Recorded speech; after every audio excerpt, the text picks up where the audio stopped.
Hai Sivers, terima kasih sudah hadir hari ini. Kalau kamu yang baru lulus kuliah, atau baru mau masuk dunia kerja, atau yang sudah masuk dunia kerja, tapi masih merasa bingung, well, kamu nggak sendirian kok.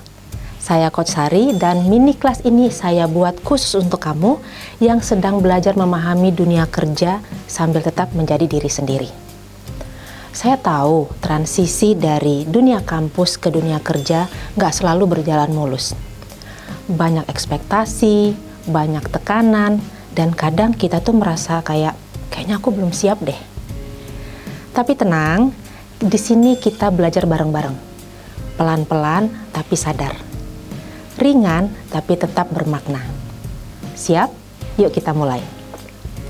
Hari ini kita bahas satu hal penting. Dunia kerja itu bukan lanjutan dari dunia kampus. Dia itu dunia yang berbeda.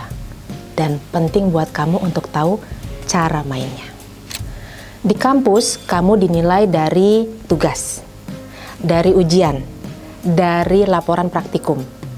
Kamu tahu apa yang harus dikerjakan, apa yang harus dipelajari, kapan deadline-nya, dan nilaimu bisa dilihat dari angka. Tapi di kantor, banyak hal yang nggak ada rumusnya. Bos kamu bisa aja ngasih project yang instruksinya nggak lengkap. Kadang kamu juga ngerasa kayak, ini kerjaan saya ini sudah cukup baik atau biasa aja ya. Dan nilainya juga nggak ada. Tapi saya kasih tahu, itu semua bisa kamu lihat dari ekspresi bos kamu, kepercayaan yang diberikan, atau bahkan kamu bisa lihat juga dari diamnya tim kamu.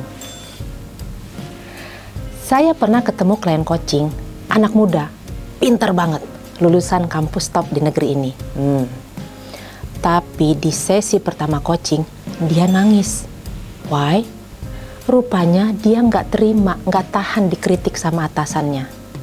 Karena dia sudah terbiasa dapat nilai A di kampus tanpa perlu ditegur keras. Padahal di kantor, feedback keras itu bisa dianggap sebagai bentuk kepercayaan. Karena artinya kamu dianggap mampu untuk berkembang. Daniel Goleman, seorang pakar emotional intelligence, pernah bilang gini, "What really matters for success is emotional intelligence, not just cognitive ability."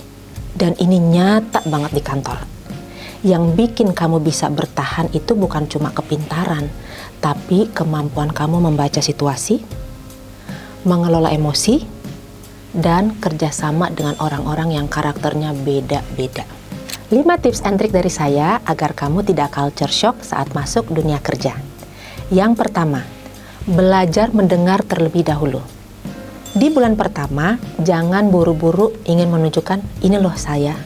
Ini loh saya seorang problem solver, saya yang bisa A, saya yang bisa B. Tapi tunjukkan bahwa kamu ingin belajar. Yang kedua, tanya ekspektasi atasan. Pak, Bu, di bulan pertama ini, apakah ada hal-hal yang Bapak atau Ibu harapkan dari saya untuk saya kuasai? Nah, ini adalah trik untuk menunjukkan bahwa kamu proaktif dan ingin berkembang. Yang ketiga, catat pola kerja dan karakter orang-orang yang ada di sekitar kamu. Jadi dunia kerja itu juga sebenarnya adalah dunia relasi. Penting buat kamu untuk tahu siapa yang perfeksionis, siapa yang fleksibel, dan juga siapa yang lebih suka diskusi santai. Yang keempat, latih refleksi diri setiap minggu. Setiap minggu loh. Jadi kamu bisa cukup diawali dengan bertanya pada diri kamu 3 hal ini. Yang pertama, apa hal yang sudah saya pelajari? Yang kedua, apa hal yang sudah saya perbaiki? Dan yang ketiga, apa hal baru yang bisa saya pelajari minggu depan? Oke? Dan yang terakhir, yang kelima adalah adaptif. Tapi jangan sampai kehilangan identitas. Kamu boleh menyesuaikan diri, tapi jangan sampai kamu jadi orang lain yang kamu sendiri nggak kenal. Jadi Sivers, ingat ya, dunia kerja itu bukan ujian terakhir setelah kuliah. Ini panggung baru. Di sini, kamu nggak cuma dinilai dari seberapa pintar kamu, tapi seberapa dewasa kamu menyikapi tantangan. Seberapa kamu bisa tumbuh. kamu nggak harus sempurna. Kamu cukup belajar pelan-pelan dan terus berkembang. Kalau ada materi yang ingin isi first bahas di mini kelas berikutnya, bisa langsung isi di kolom komentar ya. Dan kalau kamu merasa video ini berguna, jangan lupa like, share, and subscribe supaya kamu nggak ketinggalan episode berikutnya. Saya Coach Sari, sampai jumpa.